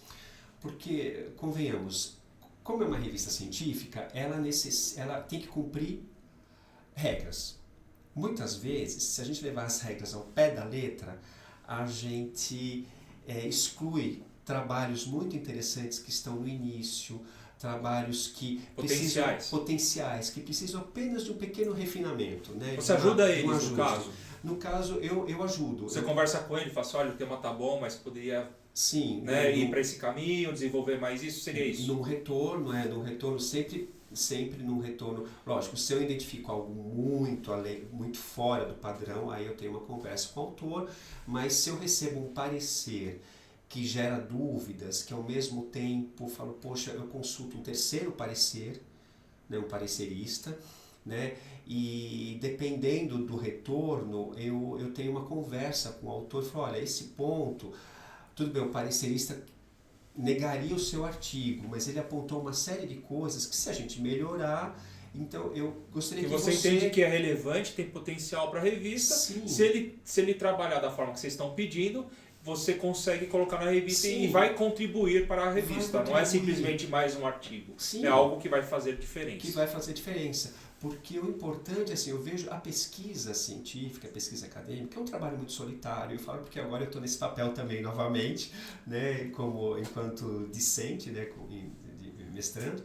Então é um trabalho solitário, é um trabalho que demanda, você tem que gostar do que está fazendo, do tema que está pesquisando, né? E isso demanda muita energia, né? E às vezes uma questão pode pegar você de uma tal forma que te desmotive, né? De repente você até para de trabalhar com uma pesquisa porque você recebeu um não, porque isso, você recebeu um não. E no caso você se preocupa mais com o lado humano e ajuda a pessoa a seguir em frente. Sim, a seguir, lógico, né? Que ela, ajudando ela a cumprir as etapas necessárias, sim. Porque eu acho que esse é o nosso papel, né? A revista, ela não tem que ser uma foice, né? Que você submete o artigo e a impressão parece que você está indo para uma guilhotina, né? E ainda mais hoje em dia que a demanda assim, para a produção acadêmica é muito grande. Né? A gente tem uma massificação da produção acadêmica, uma pontuação, a exigência hoje tem sido uma pressão muito forte. Isso tem causado muitos problemas, sobretudo após a pandemia, o que nós conversávamos um pouco antes, né? Tanto dos dois lados, tanto do lado dos autores que estão um burnout assim, para produção, estão esgotados para produzir artigos científicos, trabalhos científicos, quanto de avaliadores e outros profissionais que trabalham, ou revisores que também estão... Né? Para deixar o nosso público, né, informado, né, para a gente trazer uma questão para eles aqui. Né? Você diria que a produção de artigos científicos está virando um negócio? Qual é a sua visão disso? Porque você fala que está tendo muita pressão, né, para publicar, o tempo cada vez menor. São algumas coisas que a gente também constata aqui, né, que outros clientes comentam muito com a gente. Né? Você enxerga dessa forma? Como que você enxerga essa questão? Sim, eu vejo isso como um negócio. Né? Infelizmente, eu acho que essa pressão como um produto, né? Nós temos inclusive indexadores ou plataformas que cobram, né? Ou que demandam que o pesquisador submeta através de um pagamento, prometendo uma otimização daquele artigo em revistas top ou em cenário XYZ, mas através de um pagamento, né? Então virou um negócio. Virou um negócio, né? Até há muitos indexadores que foram criados justamente visando lucro, né? Então você tem indexadores que a submissão é paga, né? Ou tem uma série de exigências para que ela fique hospedada numa plataforma, né, mediante um pagamento. Então, e também assim, o ranqueamento, né? Então, quanto mais artigo você tiver, mais chances você vai ter de conseguir uma vaga num concurso. Por exemplo, um concurso público, você tem uma pontuação por artigos publicados. Então, isso conta no cômputo geral, né, da sua prova oral, da sua prova escrita, da sua produção. Você tem artigos que você escreveu sozinho, em colaboração, livros. Então, por isso que virou uma competição, eu diria insana mesmo. Assim, eu falo por experiência próxima de amigos que estão sofrendo uma pressão assim, para publicar de uma forma absurda, né? Porque, lógico, os tempos são outros, até a gente brincava, né, eu citando aqui, que daqui a pouco nós teremos artigos no formato de um TikTok, sei lá, de um texto de 1 ou 2 parágrafos, né? Porque, na verdade, antigamente os artigos tinham 25, 30 páginas, agora o mínimo é 15, no caso da Extra Prensa o máximo é 20, o mínimo é 15. Mas nós temos revistas que eu já recebi artigos de 8 páginas, 13 páginas, então dependendo do tema, na área de humanas, de comunicação, é muito difícil você escrever algo com profundidade. Isso é uma opinião particular, né? Eu sou da história, então a gente trabalhava com textos de 80 páginas, 100 páginas, né, para ler em uma semana, quase um livro, né, para uma disciplina. Então, de repente, você vê um artigo de 8, 10 páginas para tratar de um assunto, ele perde na sua profundidade, né? O seu embasamento. Então, eu recebo artigos, às vezes, com temas incríveis e recebo o retorno de pareceristas dizendo, olha, falta consistência, a ideia é boa, tudo é ok, mas faltou, né? Então, linkando um pouco o que eu havia dito anteriormente, eu procuro incentivar, às vezes o tema, eu falo, olha, carece de um aprofundamento, lógico, sempre valorizando o autor, não depreciando ele. Eu falo, olha, as observações apontadas pelos pareceristas ou pelo corpo editorial visam o aprimoramento do seu trabalho, né, com o intuito de incentivar a sua publicação, jamais com o intuito de depreciá-lo. Fazer você se sentir mal, qualquer coisa assim, né? Não, eu procuro, na minha parte eu procuro, porque eu estou dos dois lados, né? Você conhece a dificuldade. Eu conheço a dificuldade, né? Eu conheço a dificuldade. Expectativa, né? E a gente pensa, é um exercício, né? Se você está ok, se você já sabe, domina aquele assunto, você vai, o Foucault da vida, o Humberto Eco, você vai escrever um livro e ponto, de 300 páginas e vai publicar que você é uma autoridade naquele assunto. Mas um artigo acadêmico é um exercício, né? Então, eu acho que eu procuro acolher o profissional, sabe? Ver a dificuldade do outro lado, né? E eu sei que nem sempre isso ocorre, é possível, né? E às vezes a régua, o corte vem muito violento, né? Então, isso para mim foi um diferencial. Eu sinto um prazer nisso, sabe? Eu sinto que eu estou ajudando, que eu estou colaborando. O pessoal pode falar, mas você trabalha num nicho, né? Uma revista acadêmica, ela pode amanhã a coordenação decidir não existir mais. Ok, mas eu acho que ela cumpre um papel hoje, né? E como tantas outras, né? Ela para o que ela veio, eu acho que ela cumpre muito bem o seu papel, né? E lógico, a gente tem sempre que aprimorar, porque há uma concorrência, há exigências. Nós temos agora a questão da inteligência artificial, do plágio, né? Então tem uma série de regras que a gente tem que submeter à revista, os artigos, quer dizer, as coisas vão ficando mais trabalhosas, mais burocráticas, porque hoje, por conta dessa produção insana, tem-se utilizado recursos... acaba, querendo ou não, tem um lado ruim também. Tem um lado ruim, As né? pessoas acabam fazendo coisas, vamos dizer assim, um pouco controversas, para dizer o mínimo, né? Para conseguir atender essa exigência. Essa exigência. Então você hoje tem vários instrumentos que você tem que estar a par, né, para ver se aquele texto é realmente de um autor de carne e osso, né, ou se muita coisa veio aí de um plágio entre 200 bancos de dados diferentes, e aquilo gerou um documento que é meio Frankenstein, assim, você não sabe ao certo, né, se tem uma autoria ou não.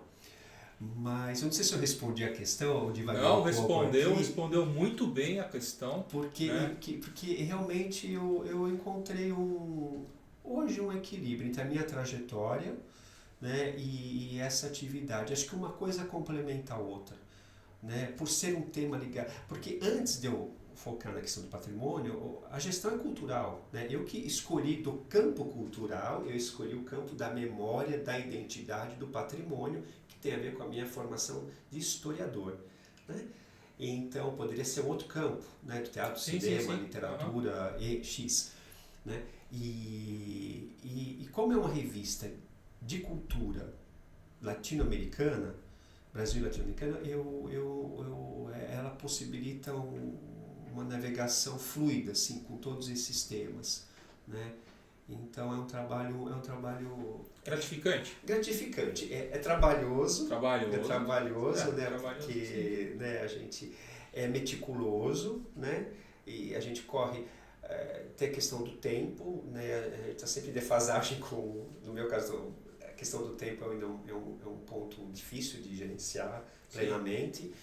E a gente depende de recursos, e a gente depende de uma estrutura que você não é dono de todas as variáveis, né? Sejam elas burocráticas, financeiras, institucionais. Até de economia mesmo, né? De economia, né? Então você tem que seguir regras de contratação de serviços.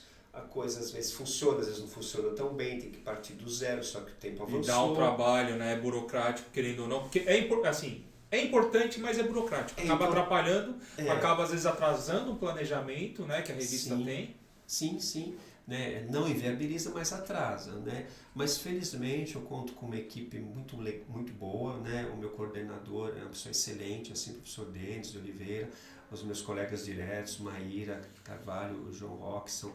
Nós somos uma equipe bem entrosada, nós somos nós 4 no núcleo duro, né? Tem os outros profissionais, outros colaboradores, assim, mas esse é o núcleo duro que faz a coisa funcionar. É a revista, né? Principalmente. A alma da revista, vamos dizer assim. A alma da revista. No caso, né, o professor Denis e eu, né, e às vezes com alguma outra questão eu posso contar com a colaboração desses 2 outros amigos aí. Então, é interessante. Bom, então assim, eu agradeço todas as informações, elas são muito interessantes, foram bem detalhadas, que é uma coisa importante que o nosso público ele conheça, né? Mais sobre a revista, sobre os temas que a gente tocou, né? Porque assim a gente consegue sanar várias dúvidas que as pessoas têm, vários desejos, né? Por exemplo, eu quero entrar numa revista, como que eu faço, né? Então, assim, é algo que sempre estão perguntando, sempre querem saber, às vezes não fazem ideia, né? Mas como que ele foi para lá? Né? Então acho que hoje a gente respondeu como que o Luiz Matos parou na Extra Prensa. Foi parar na Extra Prensa. E para quem percebeu, a trajetória dele teve sempre muito sentido, né? Não foi nada distoante, né? A administração está presente de novo, você querendo ou não. Sim, não é isso? Querendo ou não, tem que gerenciar, aí. né? Gerenciar tempo, gerenciar recursos, gerenciar... História está aí também. História está aí. Né? Todas as transformações estão aí. Estão né? aí. De uma forma ou outra elas estão aí. De uma forma um pouco barroca, e elas ajudaram... um pouco caótica, né? Estão aí. Mas e elas ajudaram o profissional que está aí, né? Tipo, o trabalho que você desenvolve se baseia em todas as experiências profissionais e também os conhecimentos que você adquiriu nessa sua trajetória. Sim, e eu acho que um ponto interessante é assim, o que a gente discutiu um pouco, é a curiosidade, né? Acho que você tem que estar aberto ao novo. Então calma que eu acho que eu tenho uma pergunta que talvez entre essa questão que você está me colocando, tá? Certo. Mas antes de entrar nisso, Lá vem. né, vamos começar a finalizar aqui, né, para deixar o pessoal em casa aí bem curioso e falar assim, eu quero que o Luiz Matos volte, eu quero que ele volte. Daí no futuro você volta aqui, conversa de novo, porque assim, eu vi que tem muito assunto bacana, infelizmente o tempo não é tão longo, né? Não dá para abordar da melhor forma que eu gostaria, por exemplo, né? Eu gostaria de aprofundar bastante esses temas, né? Porque eles são muito ricos, tá? E eles possibilitam mil caminhos. E polêmicos, porque uma coisa é a gente falar do geral, e outra, certamente algumas pessoas vão escutar, vão polemizar, porque o uso dos termos geralmente gera polêmica. A polêmica faz parte, tá? Aqui o programa, assim, a gente está tentando atender o máximo de pessoas possível, está tentando incluir as pessoas, então às vezes é necessário até usar um termo, vamos dizer assim, um pouquinho errado. Não é errado, tá? Mas assim, eu sei que vai ter gente que vai falar assim, não, esse termo não está bem colocado, mas assim, para o nosso público, para a inclusão de pessoas, né, que são de áreas diferentes, não tem como falar de uma forma extremamente técnica, porque senão você está excluindo eles, né? E a ideia do programa é que as pessoas participem, as pessoas entendam o que está sendo discutido, tá ok? Então vamos lá, tá? Eu vou te fazer algumas perguntinhas, ok? Para a gente saber, né, de você, o que você pensa, né? Eu vou começar aqui, ó. Para começar, né, a finalização, eu quero saber de você. Quem, afinal, é o Luiz Matos? E como você se vê hoje e como você se vê no futuro? Lá. É uma pergunta com grande ponto de interrogação. Mas eu falo isso com certo prazer, porque é uma questão que eu me fiz muito, justamente pelo meu percurso, né? Eu nunca tive muito claro o campo profissional que eu queria seguir. Eu sabia que era na área de humanas, né? Que envolvesse arte, cultura, mas nada muito claro, né? Então, quem é o Luiz Matos nesse mundo, né? Quem é um Luiz Matos observador, mais participante, né? Mais que analisa ou mais que atua, mais que reflete ou mais que põe a mão na massa, né? Então eu sempre hesitei muito entre esses dois caminhos, assim, né? Eu confesso que eu não tenho uma resposta 100% exata, assim. Acho que eu ainda estou em busca, né? Tanto é que hoje, por exemplo, eu estou refazendo ou voltando a fazer fases do mundo acadêmico que eu teria que ter feito há 20, 30 anos atrás. Não que exista uma regra única, mas que teria sido mais fácil se eu tivesse essa clareza. Mas acho que naquele momento, é muito estranho isso, né? Mas às vezes, o momento ideal não é o momento lá atrás. É o momento que você fez mesmo. Né? Talvez lá atrás você não tivesse preparado para ter essa formação. Né? Porque, voltando assim, eu já falei, vou falar mais uma vez. Para mim, que vejo de fora, a sua trajetória aconteceu de uma forma que tem sentido. As coisas foram acontecendo e todas têm conexão. Não é uma coisa assim, nossa, que diferente, ele saiu de uma área e foi para outra. Né? Você pode dizer isso na questão...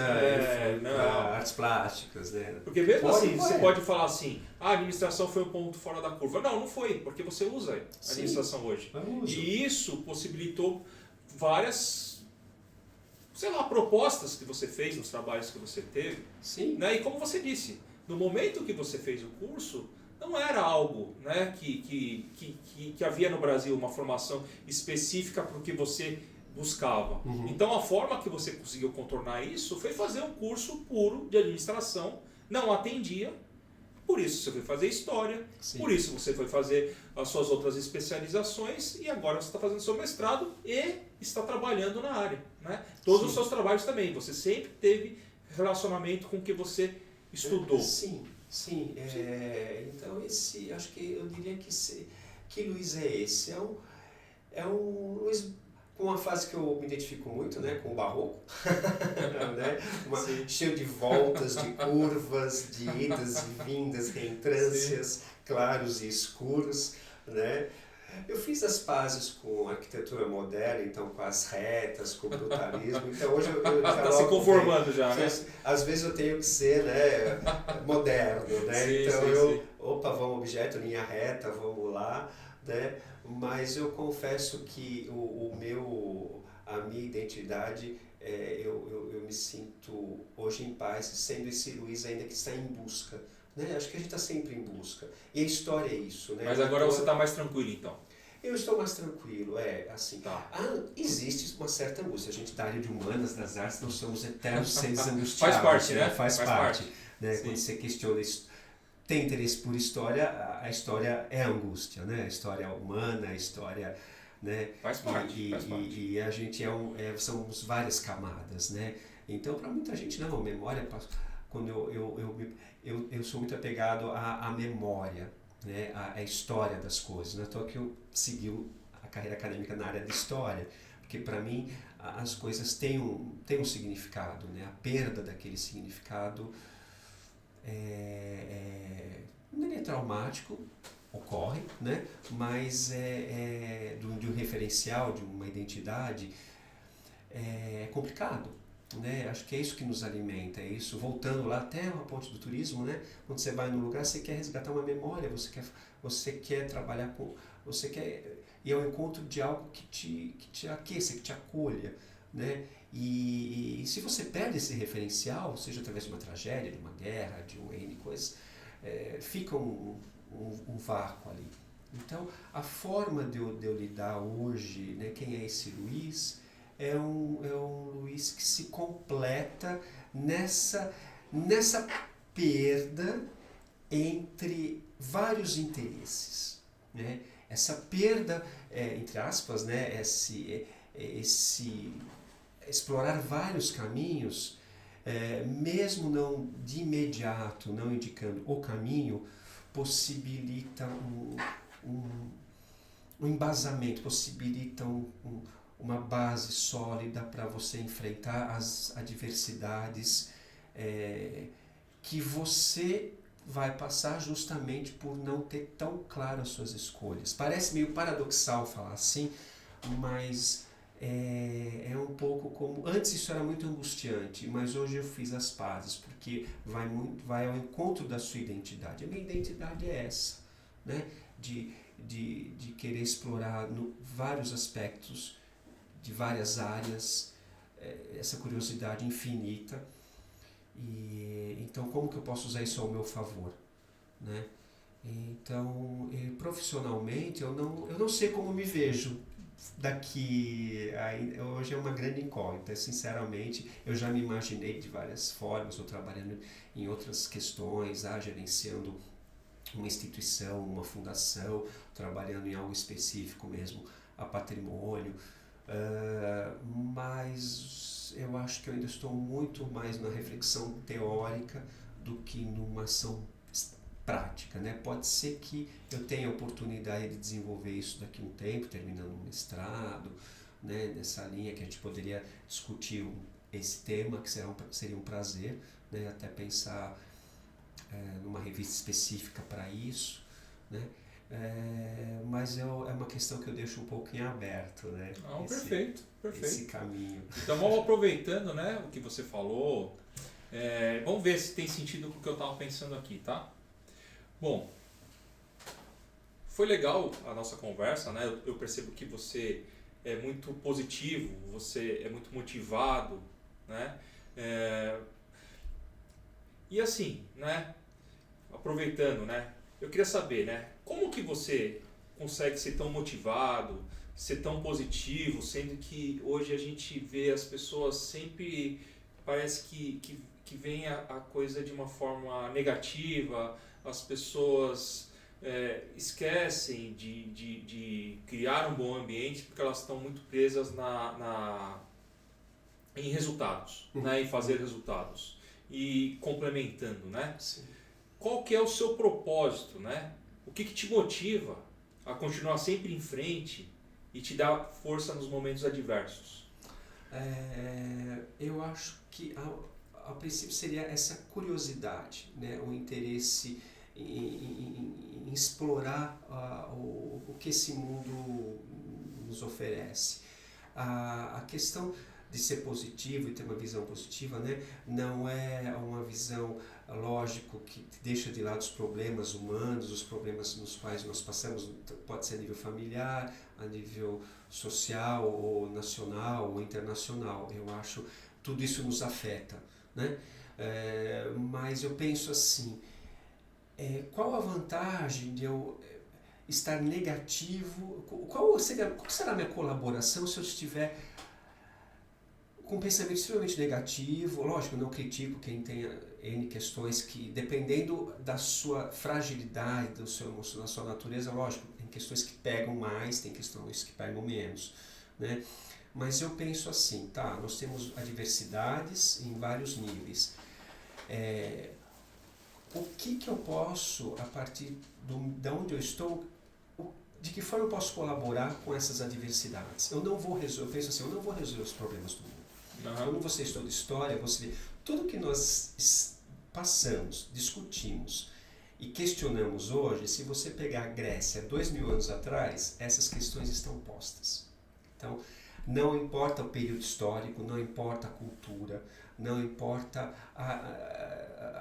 a época, né? Os problemas, guerras sempre existiram, perseguições religiosas sempre existiram, perseguições por escolhas de comportamento sempre existiram, exploração das pessoas, isso sempre existiu. Então, você tem que lidar com essas adversidades, né? Tanto agora quanto quando você pesquisa isso tempos passados.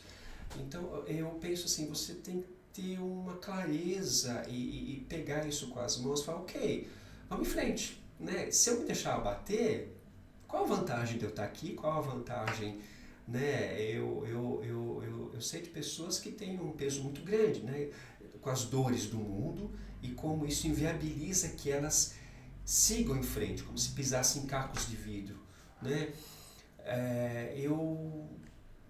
Lógico, não estou aqui julgando valor, né? Não digo que isso é ruim, que não é, depende como que a pessoa lida e até onde ela é capaz de lidar com uma situação, né? Mas eu sempre fui assim, não sei dizer se é uma questão com o tempo, talvez. Eu passei até, comentando aqui, passei a ser um pouco mais irônico, um pouco mais, calma, vamos, né, menos, vamos levar tudo com tanta seriedade, assim, sabe, ao extremo. Nós somos falíveis, nós estamos aqui de passagem, né, e a gente pode estar aqui, daqui um momento não. Então, para que ter uma visão tão... colaborar com esse pessimismo, com essa fatalidade, colaborar, né? Vamos ser mais serenos. Eu acho que é um pouco a minha natureza, né? Eu sou uma pessoa mais serena, sou uma pessoa mais tranquila, né? Sou ansioso, lógico, parece que não, mas a gente tem as nossas inquietações, né? Tenho as minhas preocupações, as minhas angústias, mas eu não posso deixar que isso me bloqueie, me coloque num casulo e me anule, né? Então, eu acho que eu tento pensar, eu tento ver o lado bom, o lado positivo das adversidades, né?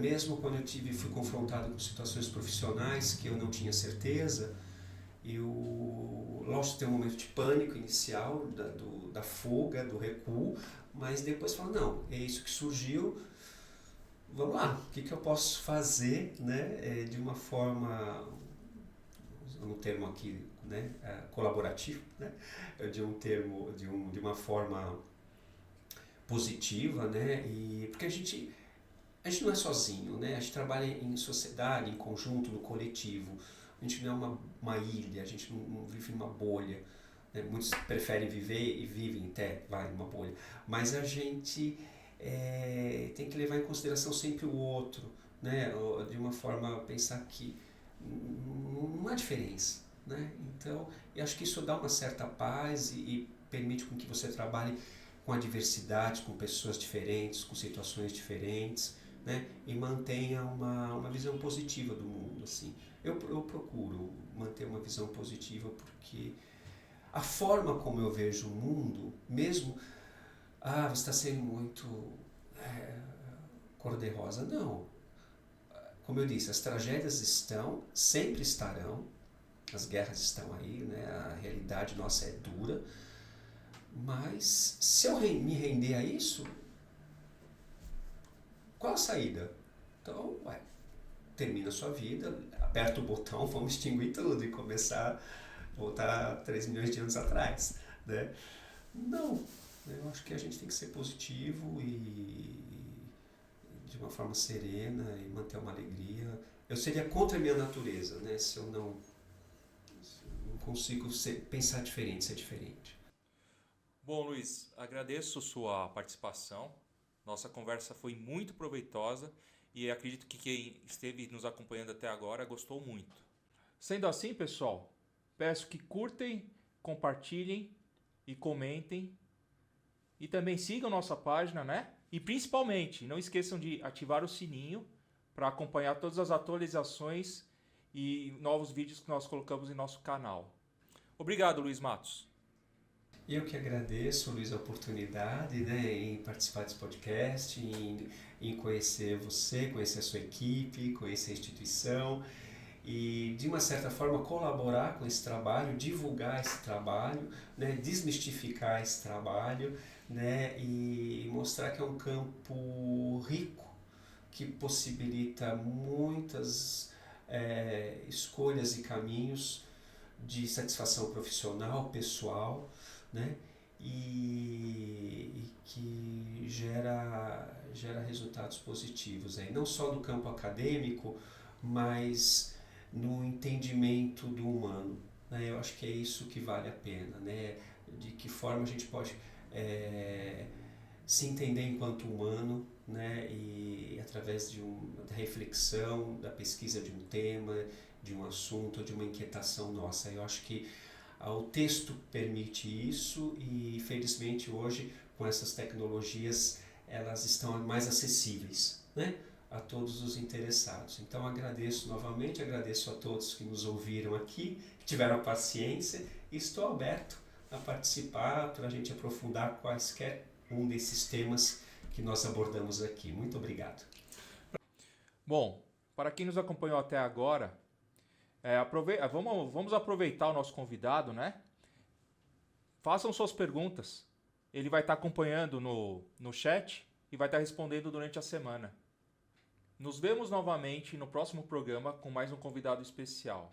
Até mais, pessoal!